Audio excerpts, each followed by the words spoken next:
What first sparked your interest in travel?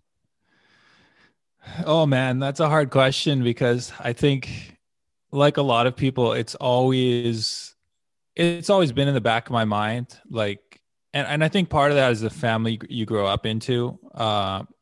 For context, like my dad worked for Canadian immigration. So I grew up in a family where the idea of like immigrants and different cultures and connecting with different people, that was a good thing. Like I always thought that was a good thing before I even had time to consider that it wasn't. Some people I think aren't fortunate to grow up in that mindset. Some people grow up in communities where they just see people who are different than them and it's like, oh, they're trying to take our jobs or whatever. There's that whole, and I think that really, like, it might seem different than travel, but I think if your mindset is positioned that way, then you're not so interested in going to places where people look and speak and act differently than you're used to. Whereas for me, I was always curious. I always wanted to see these places. I had a love for that from a very young age. Um, but actually, it's very interesting because Guatemala, in some sense, was the kickoff. Because when I was in university, I took a summer class. This is many years ago now, over 10 years ago, about 10 years ago, actually. Uh, I had a 6-week exchange program to Guatemala where my class, we went down there and we were traveling the country and we were studying kind of the socioeconomics of, it was a sociology class, and we were studying the situation in Guatemala, kind of the history of Guatemala, the politics of Guatemala.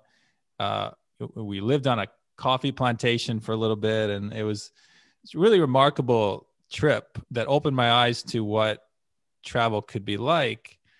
So Guatemala was a big part of it. And then after university, my first big journey living in another country was when I moved to South Korea. And at this point, I didn't have any job prospects. I didn't really know what I wanted to do, particularly with my life. I just knew that I wanted to go somewhere different. I wanted to be part of that travel wave. So I started teaching English. I found a job teaching English that actually it was a pretty great gig because it paid for my flights to South Korea. They gave me a free apartment in South Korea, and then I'm there teaching English to school children, and getting paid pretty decent money too, because the demand for teachers in some parts of Asia is so high. At least it was 6, 7 years ago. I'm sure it still is. But yeah, teaching English was how I started living in another country. And And how long were you in South Korea?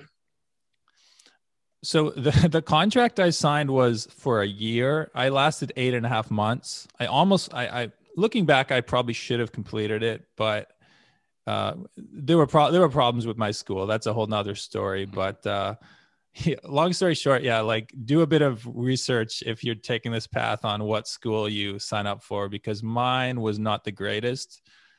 But the experience of living there and the chance to travel and save money was great. So I think for anyone who's starting out and wants to travel, I would just like encourage them to think about travel as maybe living in another country.